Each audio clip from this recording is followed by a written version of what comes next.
All right, folks. So we got a new video here on Eric B's Sports Daily.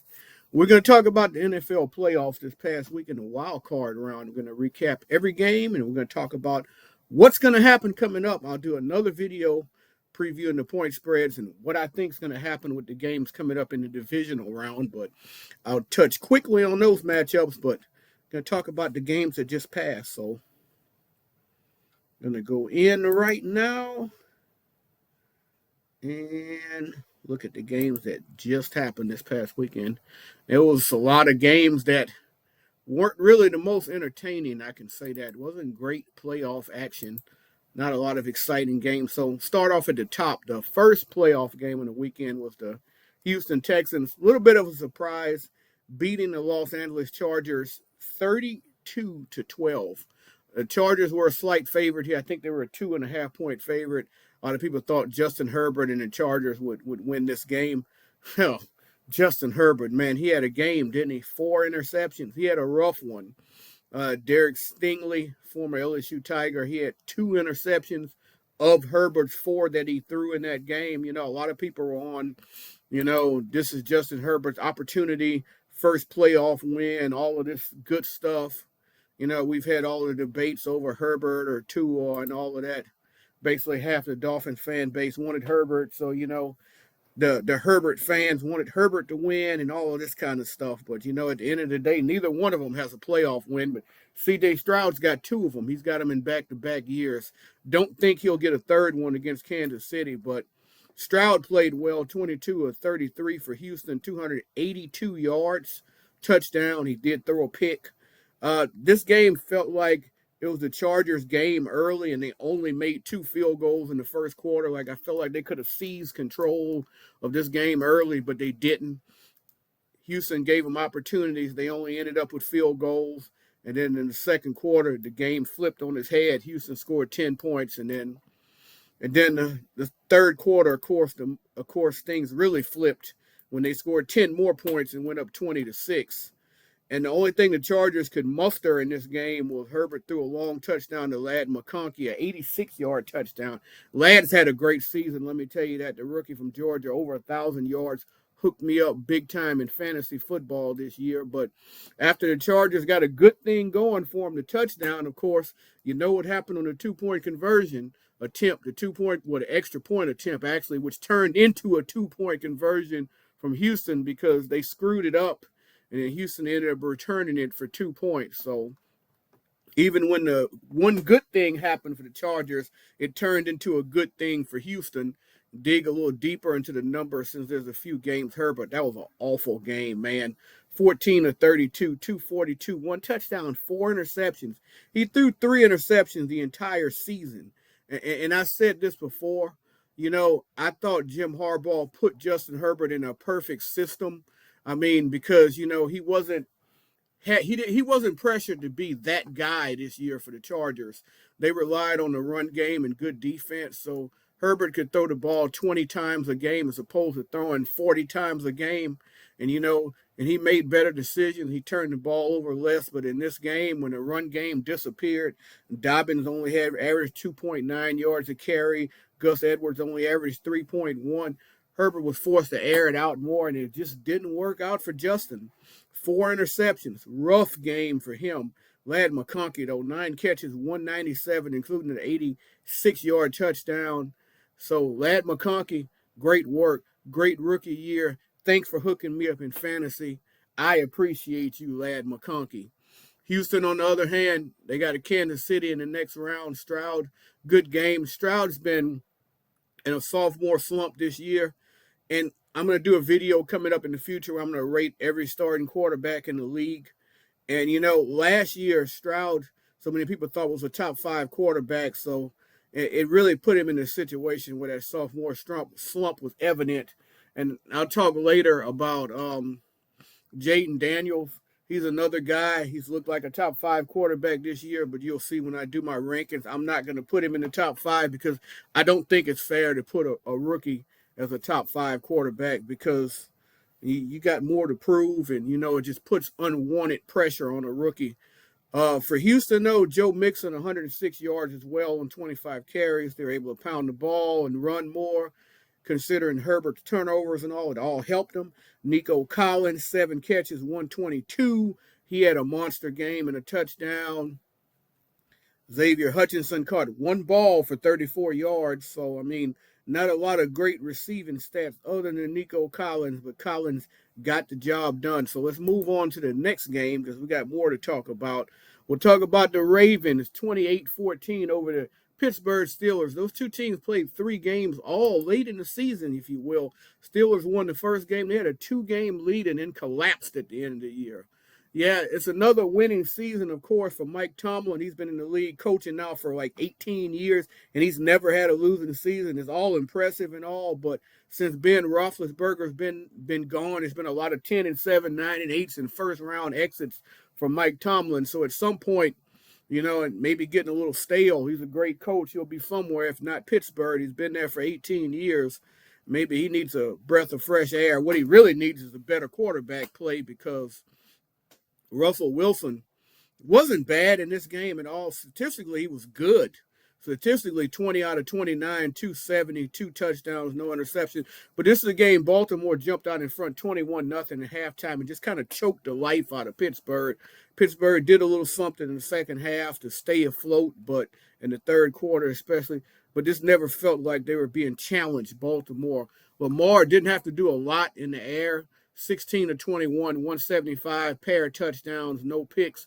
But he also added 81 yards on the ground. So Lamar, really good performance. Didn't have to throw but 21 passes, but added 81 on the ground. Another great MVP performance from Lamar Jackson. Derrick Henry added 186 yards on 26 carries. King Henry, 7.2 yards a carry, including a 44-yard run and 2 touchdowns. So pretty dominant performance by Baltimore as they head into Buffalo for the next round. Isaiah Likely was the leading receiver, 3 catches, 53 yards. But again, Lamar didn't have to air the ball out all that much, completed 16 passes.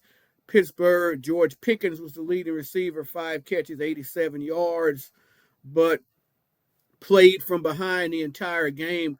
Big difference right here than, being in that situation, down 21-0. Just Pittsburgh, they were 10-3, I think, and Baltimore was 8-5. So you look at it right now, ever since that happened, Baltimore's 5-0 and Pittsburgh's 0-5, and they're at the house right now, and Baltimore's going to Buffalo. So Baltimore definitely flexed their muscles in this game and showed they're the better team headed into that game against Buffalo. Speaking of Buffalo, we talk about Buffalo and Denver was the first game on Sunday. You know me being a Dolphin fan that I am. I can't stand Buffalo. They beat my team 13 out of 14. Guess better that they stomped up on Denver 31-7 than my team, even though certainly, I'm anyone but Buffalo. I was rooting for Denver, but not much of a game. Denver started off early, 7-0. They scored on the first drive, long touchdown pass. It looked good for the Broncos, but didn't get much going after that. Bo Nix only 144 yards passing. And that first drive, he threw the long touchdown pass. It was a 43 yards to Troy Franklin. So you look at that, he only had 101 yards passing after that. And then Josh Allen and the Bills, 31 straight points. Josh Allen is a reason why he's one of the 2 finalists with Lamar Jackson for MVP. 20 out of 26, 272, 2 touchdowns. He got sacked twice. He also ran for 46 yards on 8 runs. James Cook rushed for 120 yards on 23 carries. The Bills had a lot of long possessions in this game. They trailed 7-3 after the first quarter. Only led 10-7 at the half. Broncos missed a field goal. Will Lutz did. I think it was 50 yards out. Hit the goal post, I believe, right at the half. And that kept the game from being tied at 10-10 at the break. All Buffalo in the second half, outscoring them 21-0. They had that great touchdown catch Ty Johnson caught. I believe it was Ty Johnson, where he dragged his feet and caught that ball, which to me, like looking at it live, I thought he wasn't in bounds, but they said he was. So, it is what it is. It's what the referees call. And comfortable win here for the Bills against the Broncos. As I mentioned earlier, they will be going and playing a game next week at home against Baltimore. That's going to be a huge game. Everyone's going to want to see that game. We're going to preview those games, and I'll talk about that later in the week. So looking forward to that matchup. You'll probably see that preview on Sunday. Well, we'll probably do it Saturday morning, just for the simple fact that Sunday, there's game Saturday. So we'll probably do that preview on Saturday since there's games that day. That'll be a game to talk about. So let's go to the NFC games. There's 3 more games to talk about. We'll start off with Philadelphia and Green Bay. I don't want to take anything away from Philadelphia's defense. They were fantastic, but Green Bay beat themselves in so many ways in this game. Jordan Love, man. Jordan Love, 20 for 33, 212 yards, 0 touchdowns, and Trey interceptions. 37.1 passer rating and 41.5% overall rating. Rough game for Jordan Love. They turned the ball over 4 times in this game. They also lost a fumble. The running back Nixon lost a fumble, Keyshawn Nixon. So he turned the ball over 4 times. So Philadelphia won this game by 12 points, but Jalen Hurts only had 131 yards passing, 13 out of 21. Wasn't asked to do a lot. He did throw 2 touchdowns. He did rush for 36 yards. So not a bad game at all by any means by Jalen Hurts. Just didn't do a whole lot because he wasn't asked to do a whole lot. Saquon Barkley had 119 yards on 25 carries. That's 4.8 yards a carry with a long of 17. That might sound like a really good game for most running backs, but based off of what Saquon did this year going over 2K, that is a below average game for him. So he did not really do a whole lot. Leading receivers, Devontae Smith, only 4 catches, 55. Goddard, 447 with a touchdown. Johan Dotson, 1 catch, 11 yards. And A.J. Brown, we know he likes to chirp when he doesn't get the ball. He wants the ball. He only caught 1 ball for 10 yards on 3 targets. So, again, Jalen Hurts didn't have to air the ball out much. This was a game that they controlled with their defense, and the Packers blew it with their offense. Josh Jacobs had 81 yards on 18 carries and a touchdown. But Jordan Love, man, you blew it. You blew it, my man. You got the big contract in the offseason, and you blew it. So, I mean, when we talk about quarterbacks, we'll talk about things like this. Jordan Love, the massive contract, not great here. You know, Justin Herbert, he's got in the middle of a big contract he got last year. Not great here. We talk about Trevor Lawrence, massive contract, rough season this year. Tua, massive contract, played well for the most part, but was hurt too much. So these guys got to live up to these massive contracts that they're getting. So now we'll talk about the next game, which was probably the best game. Well, I'm not going to say probably. It was the best game of the weekend. It was the Tampa Bay Bucks on Sunday Night Football, dropping a 23-20 game to the Washington Commanders. Talked about Jaden Daniels. This guy is composed beyond his years as a rookie. He's been fantastic. Like I said again, guys have sophomore slumps. Guys need to prove it beyond their rookie year. I'm not going to call him a top 5 quarterback yet, but he's played at a top 5 quarterback level all season long. This guy's been really good. He's hit a slump or a lull here and there, but he's been really good. 24-35, 268, 2 touchdowns, no interceptions, big throws at the end of the game, leading to the game-winning field goal for the Commanders. He also rushed 36 yards on 13 carries in a game in which his team didn't run the ball well. He was the leading rusher. Austin Eckler had 27 yards on 8 carries. Brian Robinson only 16 yards on 10 carries, so they did not run the ball well at all. So he had to pretty much carry him here. His leading receiver, Brown, had 5 catches, 89 yards and a touchdown. Scary Terry, 7 catches, 89 yards and a touchdown. Eckler, 3 for 26 out of the backfield. He switched to the Tampa Bay Buccaneers. Baker Mayfield, he completed 15 of 18, so he did not air the ball out a lot. He had 185 yards and 2 touchdowns here. No interceptions. On the ground, Bucky Irvin, the rookie, 17 carries, 77 yards. Mayfield added 23 on the ground. Mike Evans doing Mike Evans things, 7 catches, 92 yards, and a touchdown. Caught all 7 of his targets. This was a good football game. It was by far the best football game of the weekend. Wasn't sloppy. Neither team, as I mentioned, turned the ball over in terms of interceptions, fumbles, anything. It was just a really good back and forward type football game. Defense played great in spurts. Offense had to pick it up late. It was only 3-0 at halftime. 3-0 at the end of the first quarter. Tampa. It was 10-10 at the half. So good football game. Came down to a field goal at the end. I thought it was a 50-50 game when you picked this one. I think Tampa was actually the slight favorite here. I was kind of leaning Washington the whole time close, and it was Washington close by a field goal. So Washington moves on to the next round where they'll take on the Detroit Lions, the number 1 overall seed. So let's talk about the next game, the Minnesota Vikings. Wow. The doors blown off by the Los Angeles Rams, 27-9. You basically had McVay with the Rams going against a guy that's nicknamed the Tall Sean McVay, the head coach for the Minnesota Vikings, who, by the way, is 6'5". That's why they call him the Tall Sean McVay. But, 27-9. I expected more from Minnesota. Sam Darnold had a rough game. He struggled the past 2 weeks after having a great season. He was 25 of 40, 245, a touchdown, an interception here. But I thought one of the keys of this game is Brian Flores. He loves the blitz, and every time he blitzed Matthew Stafford ate that blitz up. That's why he is one of the best veteran quarterbacks in this league. He can still ball out, and he gives them a chance going into Philly this weekend. Stafford, 19 for 29, 209, 2 touchdowns, no interceptions. He got sacked twice with a quarterback rating of 72.5, which is okay, not great.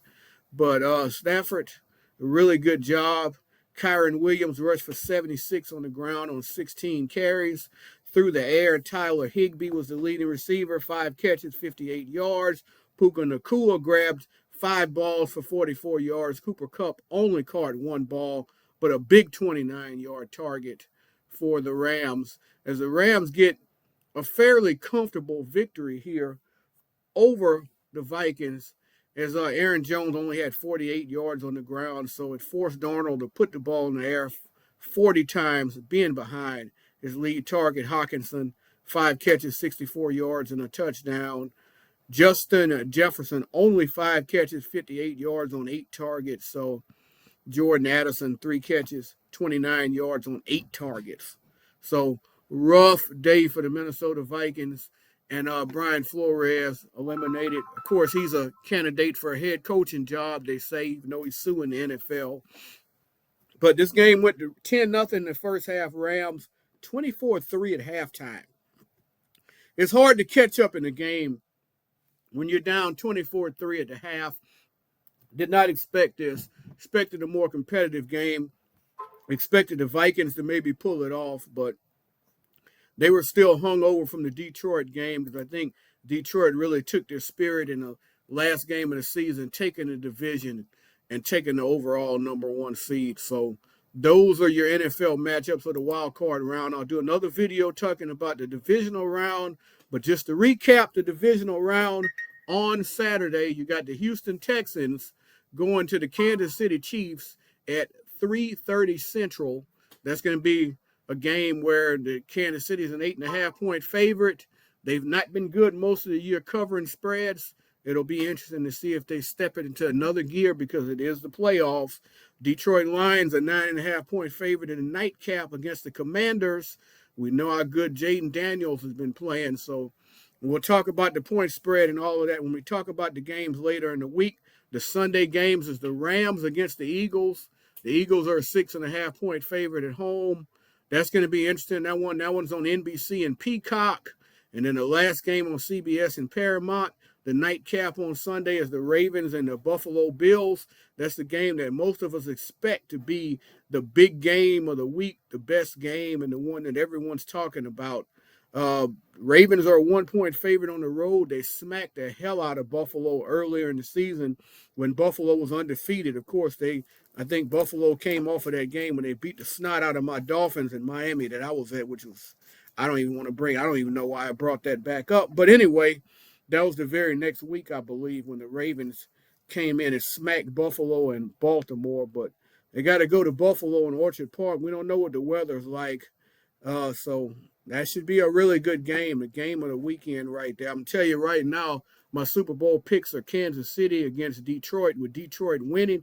I picked that before the season started. I would like to see Lamar Jackson in Baltimore go to the Super Bowl and play Detroit. I still want Detroit to win, but that's what I would like to see. I'd like to see so much talk about Lamar not winning the big games and all. He's been fantastic. I'd love to see him get this win against Buffalo, play really well, beat Kansas City as well, because I don't think Houston's going to beat them. And then I like to see Detroit take it because, that's a franchise that's never won. Of course, Buffalo's never won, but I ain't rooting for those clowns being a Dolphin fan. I mean, let's be real. So that's pretty much what we got for this week. I'm going to make a video tomorrow talking about the college football playoff and the championship coming up in college football. So just wanted to put this one out here about the playoffs in the NFL right here. And we'll talk college football next. And then we'll do another video talking about the actual games for this upcoming week. And I'll preview them and I'll make my picks and everything. So as always, remember, it's peace and sports. And I'll see y'all later.